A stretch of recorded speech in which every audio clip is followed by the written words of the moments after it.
Assalamualaikum warahmatullahi wabarakatuh. Nama saya Azam Sudamar dari kelas 8A. Di sini saya akan mempresentasikan tentang IPS, yaitu aktivitas 1 dan 3. Oke, langsung saja ke videonya.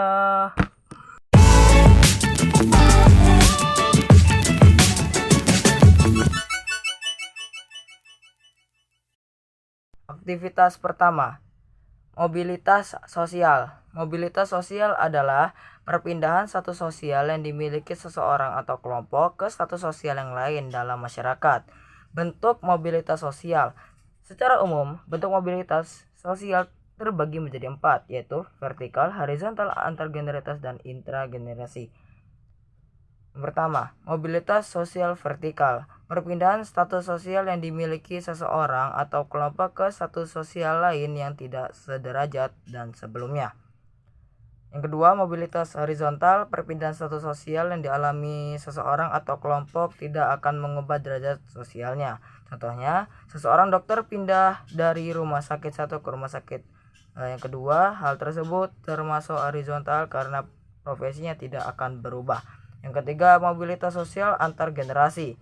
Perpindahan kedudukan sosial yang dialami seseorang dengan melibatkan perbedaan generasi di dalamnya. Contoh, orang yang hidup di zaman dahulu hanya bisa sekolah sampai tingkat SMA, sedangkan zaman sekarang bisa mencapai tingkat pendidikan sarjana. Yang keempat, intragenerasi. Perpindahan kedudukan senilai yang terjadi pada generasi yang sama. Misal, kamu mengalami kenaikan kelas dari kelas 7 ke kelas 9, masih dengan generasi atau tingkat yang sama. Faktor pendorong mobilitas sosial. Yang pertama, struktural.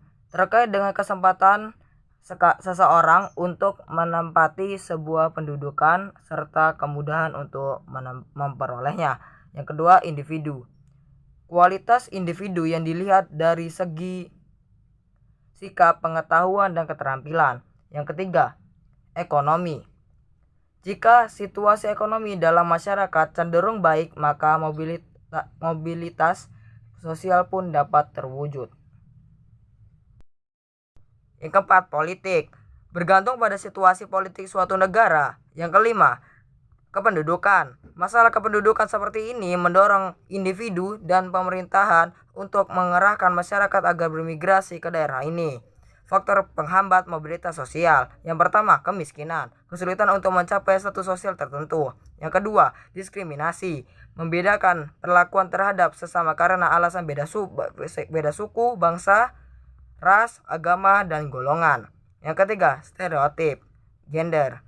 Membeda-bedakan karakteristik serta posisi sosial laki-laki dan perempuan.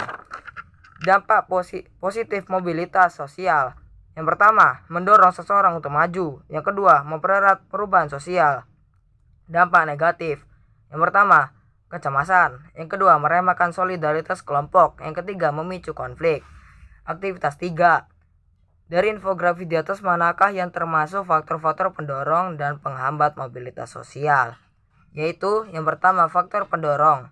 Faktor pendorongnya ialah yakni yang pertama, keadaan ekonomi, yang kedua status sosial, yang ketiga faktor individu, yang keempat penyebab struktural. Yang kedua, faktor penghambat. Faktor penghambatnya yakni yang pertama kemiskinan dan yang kedua diskriminasi. Sekian presentasi dari saya. Terima kasih. Wassalamualaikum warahmatullahi wabarakatuh. Bye bye.